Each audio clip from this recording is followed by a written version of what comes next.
Prabhupada Parihumsaka Acharya Ashtottara Shata Srimad Abhay Charanarvinda Bhaktivedanta Swami Srila Prabhupada Ki, ISKCON founder Acharya Srila Prabhupada Ki, Namacharya Srila Haridas Thakur Ki, Granthara Srimad Bhagavatam Ki. All glories to the assembled devotees. All glories to the assembled devotees. All glories to the assembled devotees. All glories to Shri Guru and Gauranga. All glories to Srila Prabhupada Ki Jai.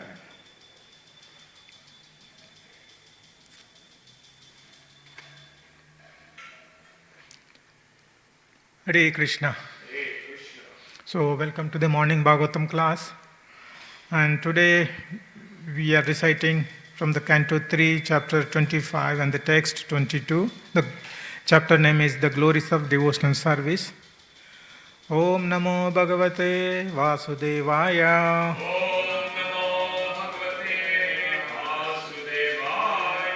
Om Namo Bhagavate Vasudevaya. Om Namo Bhagavate Vasudevaya.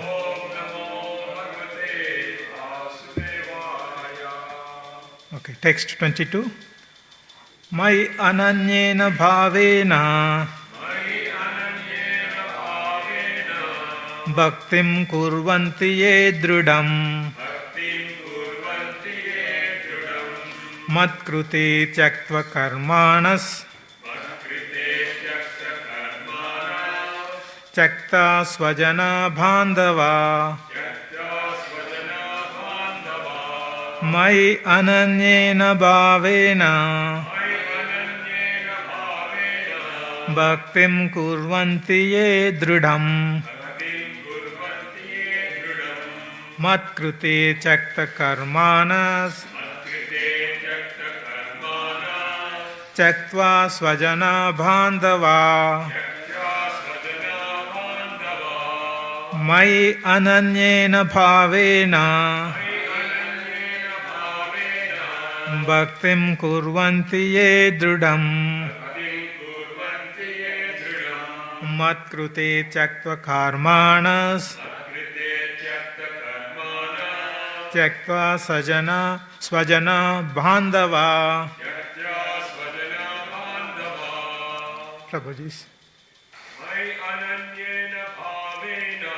Mai ananyena bhavena Bhaktim kurvanti ye drudam Matkrute tyaktva karmanam Tyaktva svajana bandhava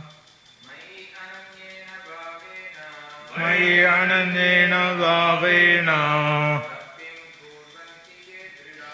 Bhaktim kurvanti ye drudam Matkrute tyaktva karmanas Tyaktva sajana bandhava Mai ananyena bhavena Bhaktim kurvanti ye drudam Matkrute tyaktva karmanas Tyaktva svajana bandhava. Word to word meaning. Mai, unto me. Ananya bhavena.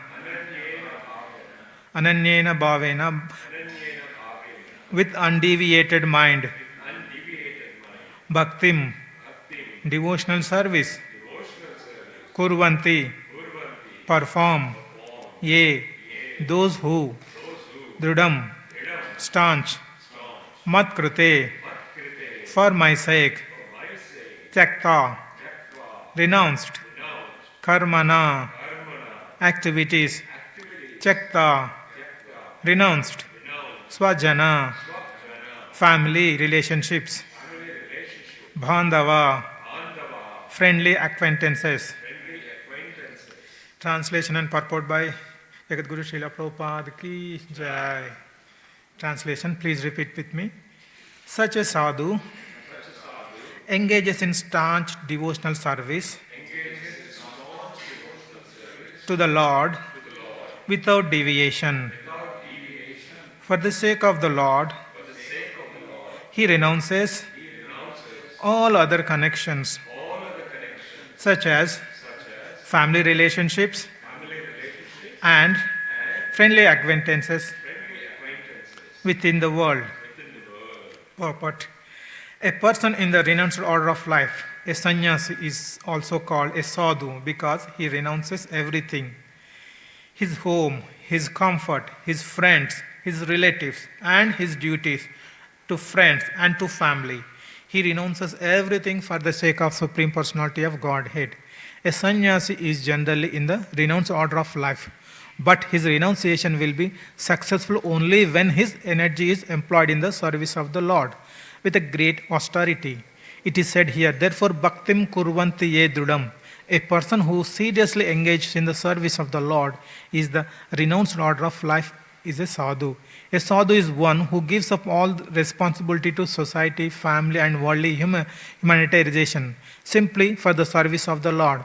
As soon as he takes his birth in the world, a person has so many responsibilities and obligations to the public, to the demigods, to the great sages, and to the great living beings, to his parents, to the family, forefathers, and many others. When he gives up all such obligations for the sake of service of the Supreme Lord, he is not punished for such a renunciation of obligation. But for sense gratification, a person renounces all such obligation, he is punished by the law of nature. So, we'll do Mangalarcharan.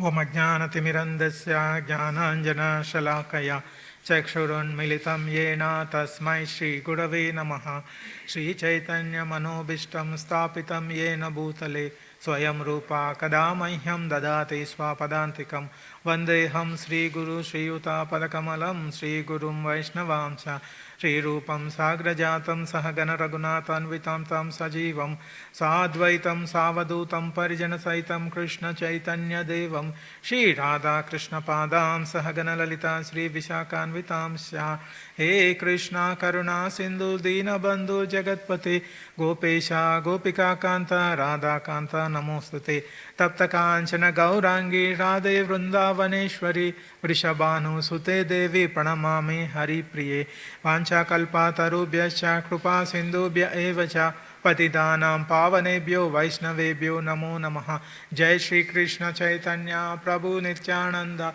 Sri Advaita Gadadhara Shivasadi Gaura Bhaktarunda Hare Krishna Krishna Krishna Hare Hare Hare Rama Rama Rama Hare Hare Hare Krishna Krishna Krishna Hare Hare Hare Rama Rama Rama Hare Hare Hare Krishna Krishna Krishna Hare Hare Hare Rama Rama Rama Hare Hare Hare Krishna.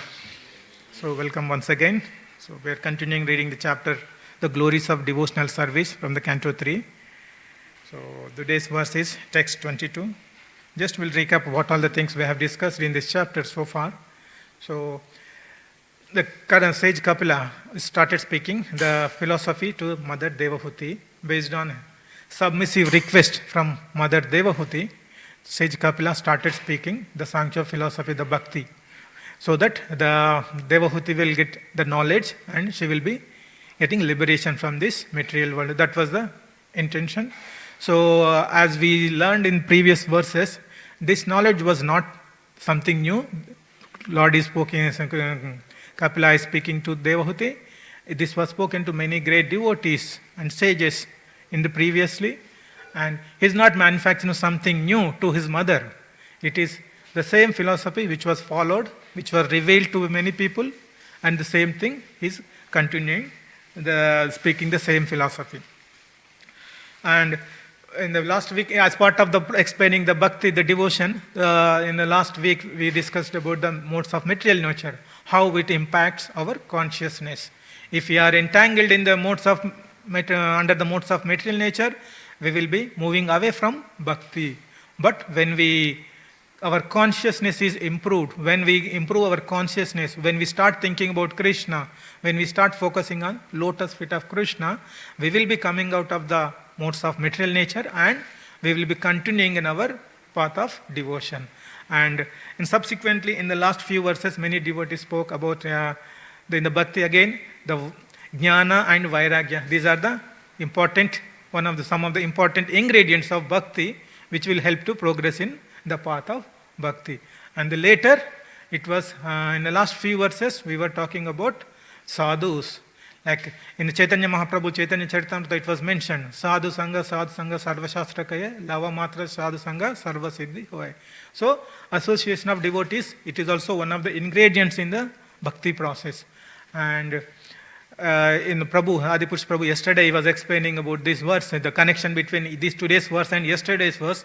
So in the two verses, it was the Bhagavatam is glorifying the qualities of a sadhu. Sadhu, he was glorifying the qualities of the sadhu. And in yesterday's verse, those were the secondary qualities. That's what Prabhu was explaining yesterday. Secondary qualities of a sadhu. And in today's verse, it is they describe the primary qualities of a sadhu. So in the purport, Prabhupada was mentioning the sadhu is taking it as a sannyasi, but who is taking the renounced order of life. So if you see there is a verse in the Bhagavatam, Srimad Bhagavatam in the 11th canto, 5th chapter, 40th verse. So the verse is, Devarshi bhutapta nunam pitrunam na kinkaro nayam runam cha rajan sarvatmanaya saranam saranyam gato mukundam parihutya kartam. So this verse is saying the same thing that Prabhupada was referring to in that purport, in our today's purport also. So when we take birth in this material world, our body, various senses are under controlled by many demigods. So we are indebted to, we are having a responsibility to pay back our debts to the demigods, because of them we are all our senses are working properly. If any of the demigod is not happy, our senses will be not functioning properly. So all the demigods will be some of there are, I think in the scriptures it was mentioned various demigods for each part of the senses in our body. I think sometime back one of the Prabhu also took the class in the temple and he was telling all those details. Right now I don't have all those details, but yeah, we can check and refer back. But the various senses were controlled by different demigods. And later, we approach saintly persons, gurus, to get the knowledge. He reveals the knowledge, right? Like whatever we mentioned studying in Bhagavatam and Bhagavad Gita, the spiritual knowledge, where he will tell we are not the body, we are the soul, and our ultimate aim is to surrender to the Lord. So this is what the Guru is revealing, this knowledge, sadhu, saintly person. So we are also having the responsibility to pay back our debts to the Guru. And bhutas. Bhuta means all other living entities. And we can take this. Suppose if you are taking a milk from cow, you are having the responsibility to pay back cow. Suppose you are having the bulls to cultivate for farming or anything. So you are using everything in this material which Krishna has provided. So when we take birth, we have to pay back all these people. That is what our obligation, right? So similarly, all the different animals, whatever animals we are using for various purpose, like the cow for producing milk, bulls for farming, and horses for bullock cart or any other carts. So various animals, all small animals also, if we are using for our day-to-day living, we have to pay back. And apta means all the friends and relatives. You know, the friends and relatives play a significant part in our life. They always come and help whenever we are in need. So we cannot take everything free. We have our debts to be cleared when we are before leaving the house. And pitrunam. So we have to also offer forefathers. We have to provide offer prasadam and offerings to the forefathers. It's our responsibility. So these are all various responsibilities we will be associated with when we take birth in this material world. But what Shastras were saying, if you surrender to Krishna, if you take the shelter of lotus feet of Krishna, if you surrender to Krishna, take the lotus feet of Krishna, all these debts will be cleared. So you will not have any debts to all this, the list of forefathers, aptas, bulls, cows, saints, and demigods. So all these various people we are having the obligation to fulfill payback, But when we take the shelter of Krishna, when we surrender to Krishna, when you renounce everything, take the surrender of Krishna, you will be free from all these obligations. That is what Shastra is saying. It is like, suppose, in a normal, how we can understand this through material analogy. Suppose in a country, a criminal was sentenced to death, and no one in the country can have any authority to override that judgment given in the higher court, right? So none of the common human beings have no impact, no control over the such thing. But the king or the president of the country can override that judgment, right? The same thing here. Krishna is the Supreme Personality of Godhead. When we take control, when we take the shelter of it, all these obligations will be free. That is an important thing. This is what same thing Prabhupada was mentioning in the purport, second part of the purport. So, and who gave this knowledge to us? This is the where we have to approach sadhu. Sadhu is the person, sadhu is a sannyasi who can be a spiritual master, who reveals this knowledge that take the shelter of Krishna, renounce everything, surrender to Krishna, you will be free from all these obligations, and you will be having no responsibility, nothing. You will be free from all the debts in this material world. So this is what Prabhupada was explaining the purport. The next thing, if you read the translation, it's mentioned, such a sadhu engages in staunch devotional service to the Lord without deviation. For the sake of the Lord, he renounces all the connections such as family relationships and friendly acquaintances within the world. So if the translation starts with such a sadhu, means this giving connection to our previous verse. So if you see the previous verse, Prabhu was explaining the symptoms of a sadhu. It was mentioned. Sadhu is like, he is a tolerant, merciful, friendly to all living entities, and he is abiding to the scriptures. So scripture says, like Vedas, Vedeshu Saram Aham Eva Vedyo, right? Krishna to be known from all the scriptures, Vedas. So he is following the scripture. So he knows that Krishna is the Supreme Lord, and he knows that he is a Bhagavan, we have to take the shelter. And also, he is having the compassionate nature, merciful nature, friendly nature to all these living entities. And in the purport, Prabhupada was mentioning the examples of Jesus Christ and Haridas Thakur, Nityanand Prabhu, where these people were attacked by the people in the society, but they did not change their path. They did not coming out of the path which they believed. They were showing the tolerance nature, and they are continuing in the path of devotion.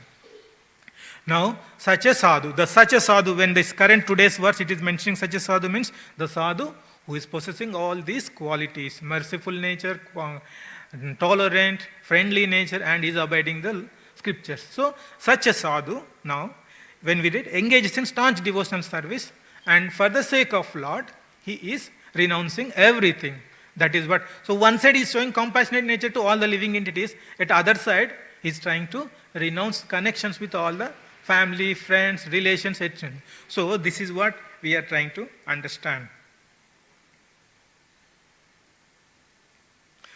So, before understanding the further on this aspect, so we try to understand some of the material things, how things work in material day-to-day world. Suppose most of the people, we are very much attracted to our body, our possessions, wealth, family, friends, everything. Like, suppose if you work hard for 5 days, you wanted to take next day, you think that, okay, I need to give rest to my body. I have to take break, right? That is how you feel. And in the normal day-to-day life, we see like many people go to gym to maintain the body with proper muscles and everything, right? So people will do so many different activities to protect their body. So that kind of importance, their family at least 1 to 2 hours, they spend time to take care of their body. And similarly, once you start fulfilling your bodily needs, then you starting thinking about the family. Okay, I have a family. I need to ensure that I have to feed the family.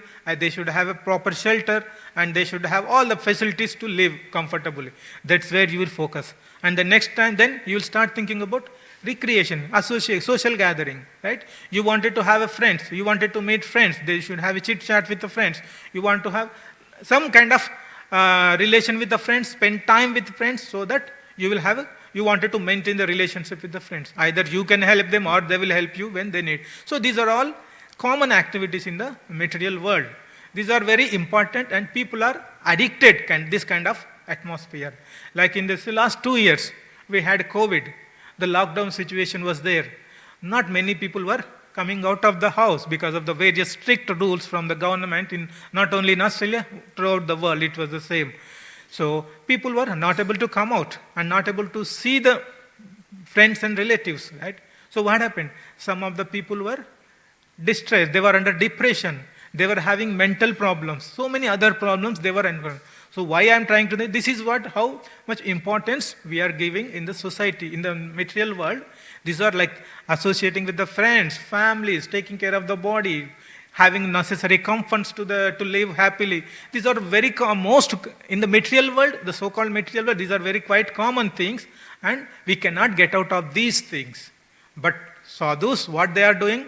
Sadhus, they are simply ignoring all this, their bodily comforts and all this association, family, friends, everything, just for the sake of serving Lord, serving devotion. This triggers the question, what is that thing which is attracting to sadhus? What is that glorious nature of devotion, bhakti, which is attracting to sadhus?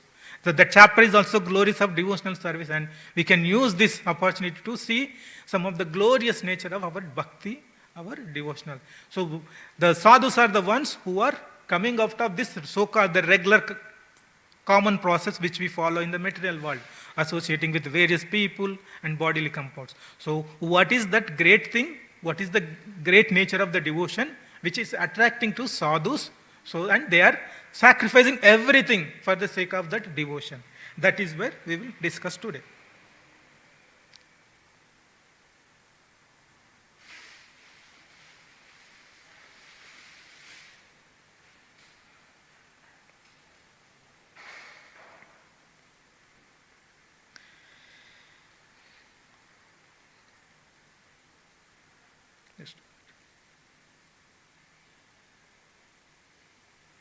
So another thing is, in the material world, this we know. Padam padam yat vipadam, right? In the Bhagavatam it was mentioning. So every step, it is full of dangers. And when we suppose, if a person is trying to do some activity, and some important work, like whether it is the office or anything, what you think? You have to deliver the thing. You have to deliver your work. And if it is very important, you will start thinking, what will happen if I am unable to do this work, right? What will happen if I fail to deliver this? So those kind of thoughts will come in our day-to-day material life. So these thoughts will create anxieties. So this is there in every step. That's why in Bhagavatam, padam padam yat vibadam, every step we have full of anxieties that will thinking about the danger which is going to come. And we all keep on thinking. Take any example in sports, like suppose if a person is playing sport, like particularly if it is a team sport, right? What will happen? Everyone in the team has to perform very well.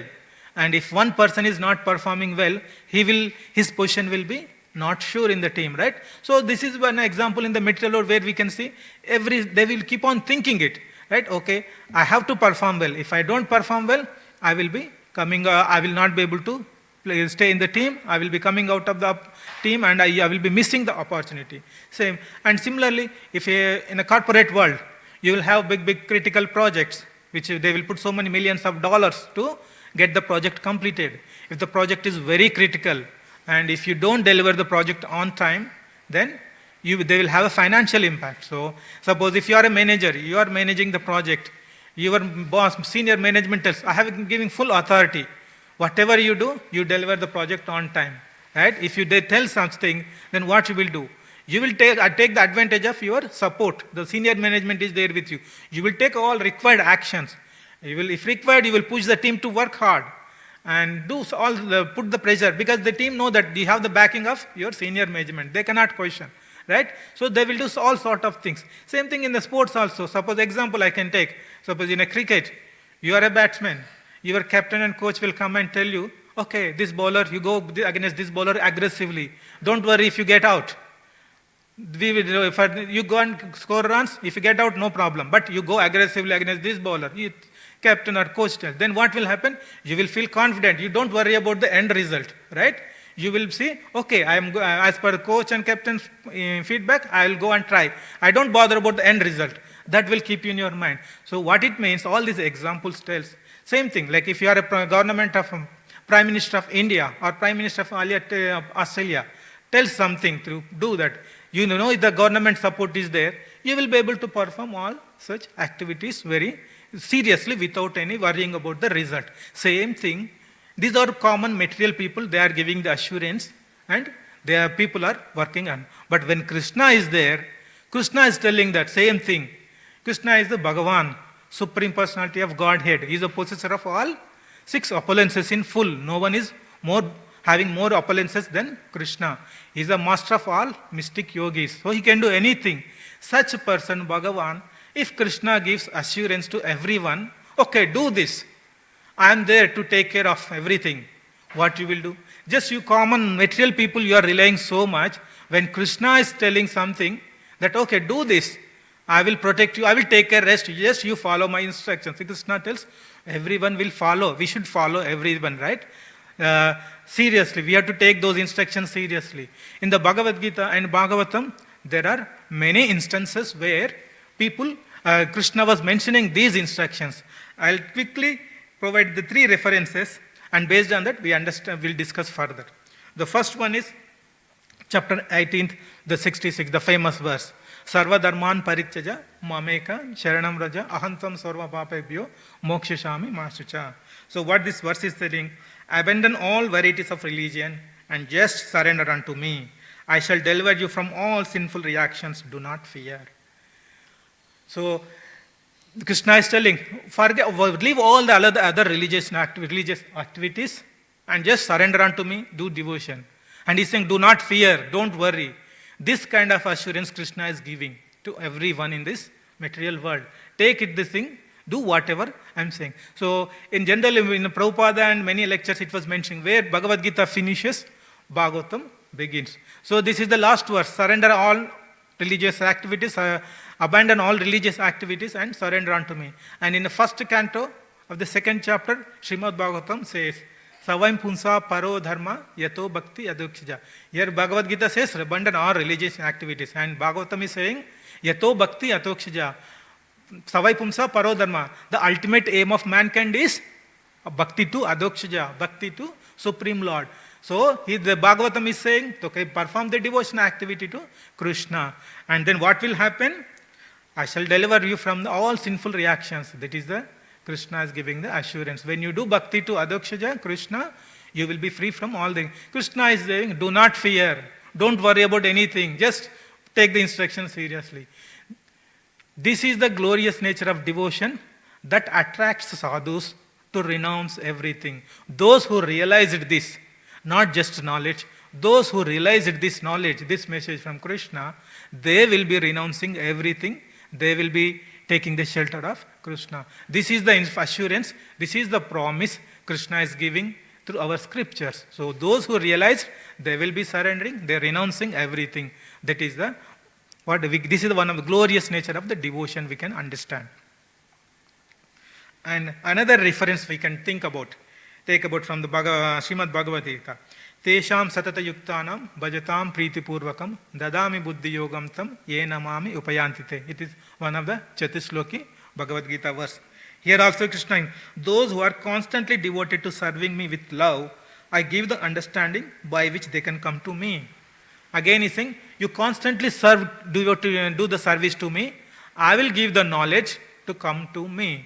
So in the same in the previous verse from Bhagavatam also we can see, Savai pumsa paro dharma yato bhakti adokshita. Next line was, ahetuki apratihata. So you need to do the service without unalloyed, without any hetu, motive, and constantly. Here also it is saying, the 10 Chatusloki Bhagavad Gita, those who are constantly devoted to serving me, right? So Krishna is again and again saying, if do service to me without any deviation, I will give the required knowledge, I will take care, do not fear.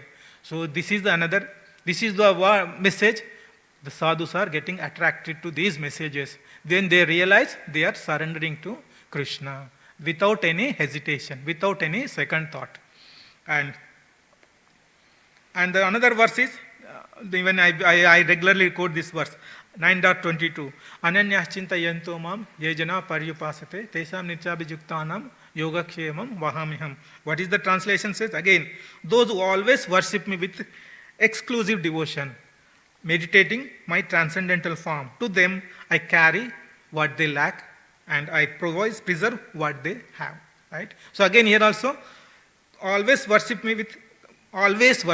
Again, constantly do. So in all three messages, continue devoted to me, forget everything, surrender and leave everything, family relation, that's what Krishna is mentioning, and then he will take care of everything.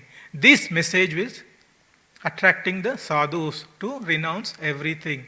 So this is the glorious nature of the glorious part of the devotion, which attracts the sadhus to renounce everything. So this is the how we can understand why the sadhus are, because many people are doing devotion in this world, but those who are realized this message, they are elevating to going to higher level and doing this service. And Prabhupada was mentioning in many lectures as well, right? Sadhus is not, like the sannyasis, not only just who are having the saffron, but you have those who are having this consciousness.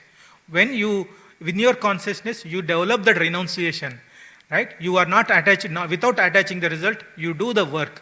You keep Krishna in the center, perform everything. That also, they can become renounced. It's renounced. Though you are not having saffron, but with your consciousness, you can renounce everything. Again, you can take the shelter of Krishna. So this is how you can renounce everything in the material world and you can focus on devotional service.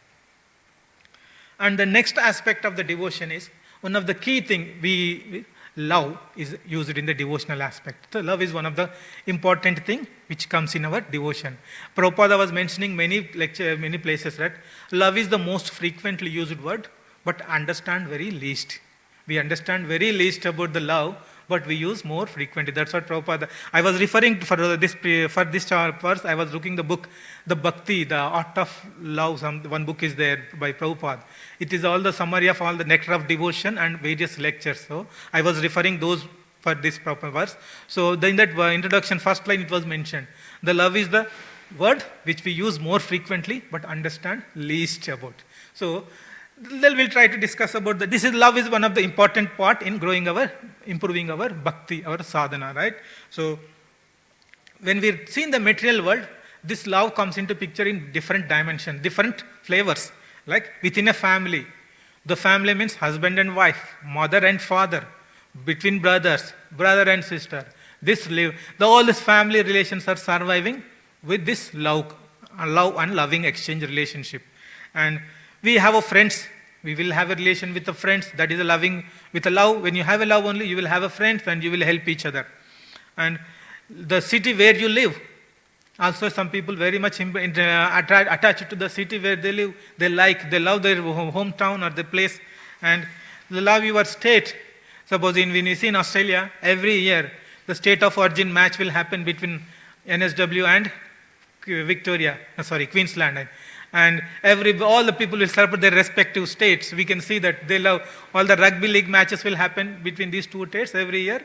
And all the states, NSW people support their state, all the Queensland people will support their state. So this is, we see, it's a common thing. Like similarly, countries, people love their country. Not only that, between the countries, they have a relation. So all this relationship between the country, between the people, between the family, everything base is material. In the material world, the love. But the love which we are talking in Bhakti is different from this love. That also we will understand, right? See how this love is surviving in this material world. Let's see some examples. I was looking some stats. The divorce rate in the whole world is like 4.08% per 1,000 persons married people. It's not just 4.08% is not just for whole population. It's 1,000 married people. If the 4.08% is the divorce rate. It means the marriage relation is based on the love. If this much divorce is happening, means the love is not lasting forever, right? That is a key understanding. And not only that, within the family, between the brothers and between the family members, there is so much fight happening. Like we can see the British royal family. Like we have a Harry and Prince William. Those are the two brothers. And recently, I think the Harry published a book, the biography kind of thing. He mentioned that his brother William, he took his collar and pulled him down and he harassed. So that kind of thing happening, the royal family itself, right? So the royal family, they ruled all the countries, including Australia, India, they ruled. And now within the family, they got so much money, wealth, status, everything is there, but still there is a unhappy in the relationship, right? So same thing, like many people have all these examples show this, the love which we are looking is not in the material world. Whatever love we are seeing, it is temporary in nature. Why this means it is not lasting forever. If the love is lasting forever in this material world, we would have not seen all these examples, right? So the love is not lasting forever. So why the reason is we are having this bodily relationships, mother, father, sister, everything's bodily identification, and this body is temporary. And when you are having the temporary body, the relation which is coming out of this temporary is also temporary. So that's why the material love in this material world, whatever love we are looking, which is not permanent, which is temporary. So, but we are looking for the ultimate permanent love. How can we get the love? So you have to come out of this bodily concept and you have to go to the soul level. When you start loving at the soul level, soul with super soul, when you establish a connection with the soul, with the super soul, that is a permanent, eternal, spiritual love. That is the actual love. So the whole bhakti is like based on this love. This is called the love which we are trying to establish, the connection, the relation which we are trying to establish with the super soul. The love which we are trying to build with the super soul, that is an eternal love, that is a permanent love, and that is called bhakti. And awakening this love is called bhakti yoga. So this is what the bhakti. So the love is important thing in our devotion, but whatever love we are seeing in this material world, which is not permanent, the real love which we get is through at the soul level. So that's why when we have to engage at the soul level, we have to love. So when we understand this knowledge, when we start building the relation with Krishna, then our love will be permanent, we feel happy. And when we'll do the loving devotional service, like suppose one thing, we say, okay, I love you, I love you, I love you. Simply saying I love you, it does not have, but you need to do some activity to please that person. If suppose we see many examples, if a mother is saying, kid, I love you, but if the kid is crying, if she doesn't give food or milk, anything, then that is not the love, right? So you have to, before they need, you need to understand the requirement and you have to provide fulfill their needs. That is the love. So similarly, when we are in the devotion also, same thing applies. When we love the Supreme Lord, we need to understand what He needs. We need to understand what He requires, and we need to perform various activities to please, to fulfill His needs. So this is a devotional activity. Same thing like, we do many things materially, many things in the materially. Suppose if a student is there who is in HSC, he works very hard to get good score, good ATAR. So which that he will get an admission in the university. What is the driving factor, the driving force getting into the admission in university in a good course, engineering or science or any subject? So that is the driving factor, the driving force. Because of that he works. And similarly, if a person wanted to win gold medal in sports, he works very hard. The driving force behind him is winning the gold medal in Olympics. That is a driving force. So similarly, every person in the like in the material world, they will be doing various activities, but underlying they will have a desire, the force, driving force, some desire will be, some motivating factor will be there. Because of that, they will be start doing these activities. The driving force is called the rasa, the taste, the mellow. They get that material rasa. That's why they are very serious in doing this material activities. Similarly, in the devotion, we have The desire is there. The pleasure is not for the gratifying our senses. The pleasure is to please gratify the senses of Krishna. So that is our ultimate desire, driving force for our bhakti. And this is called bhakti rasa.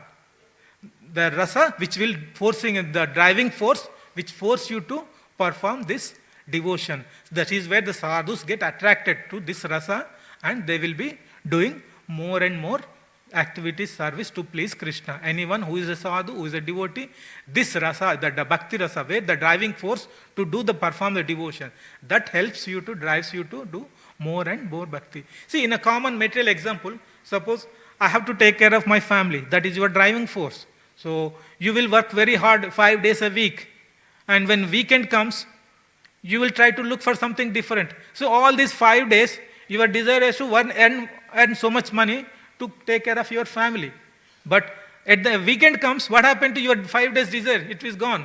And you wanted to, okay, I wanted to get some refreshment. I wanted to go out to beaches or some park and relax something, right? So the driving force has changed. So what it means, the rasa, the material rasa which we get, which we use to perform activities is temporary, which will not continue forever. So that's why in the weekend you need some other recreation enjoyment. And then Monday to Friday again you will start working. This is how our material rasa works. So that's what in the Prabhupada it was mentioned, Bhoga and Tyaga. So 5 days you do renunciation kind of work, and 2 days you Bhoga. So this is the effect of material rasa. But when you come to bhakti rasa, what it means, it will last even after leaving the body.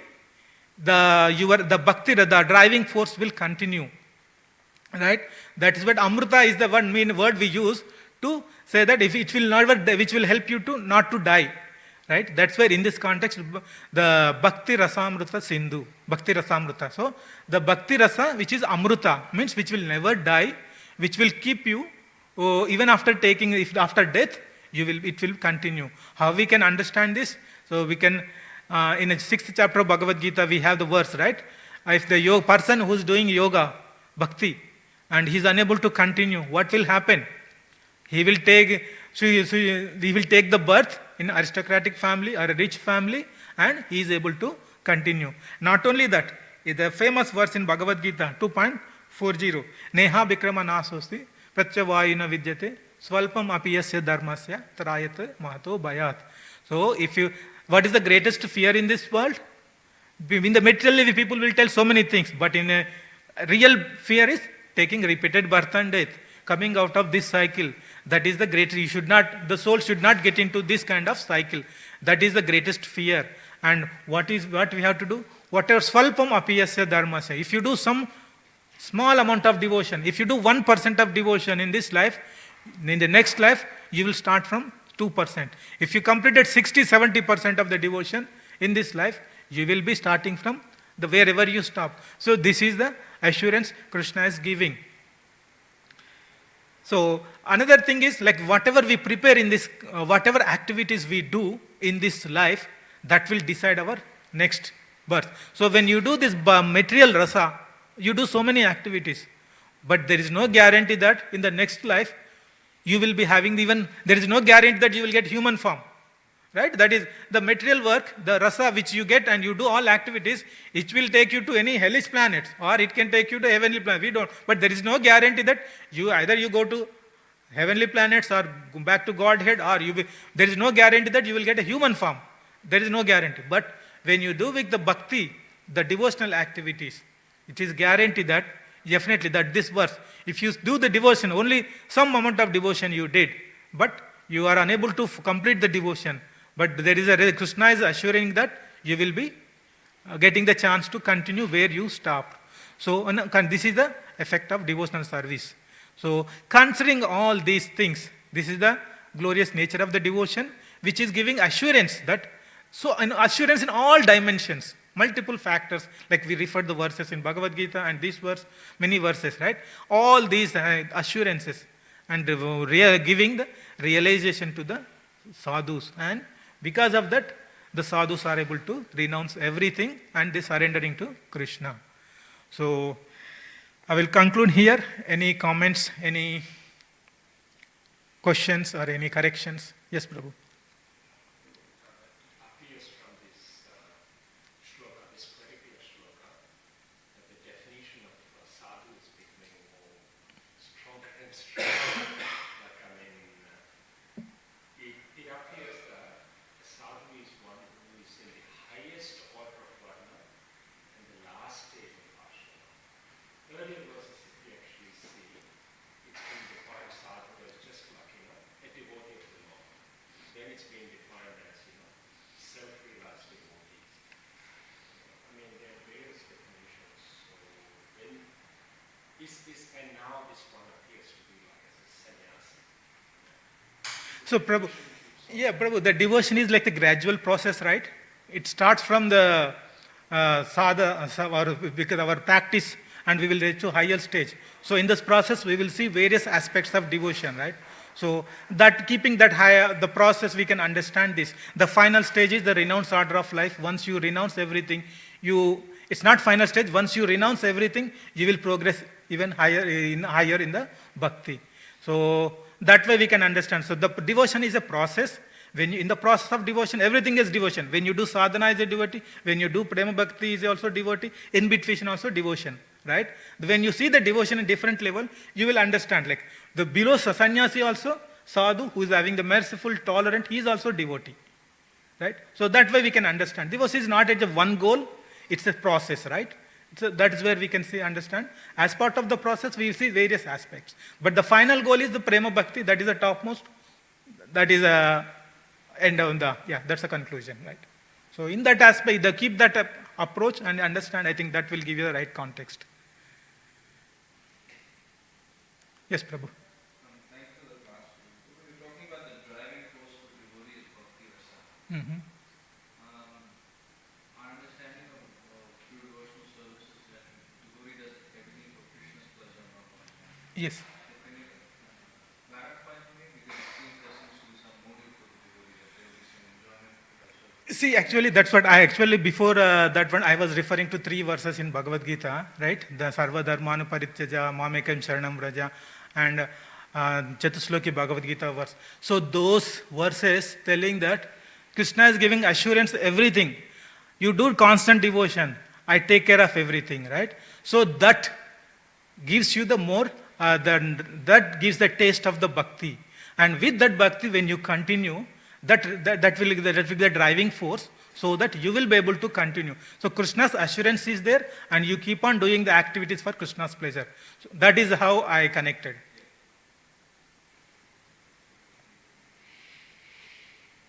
Anything? Granthiraj Srimad Bhagavatam ki jai. Gaura Bhakta Vrinda ki jai.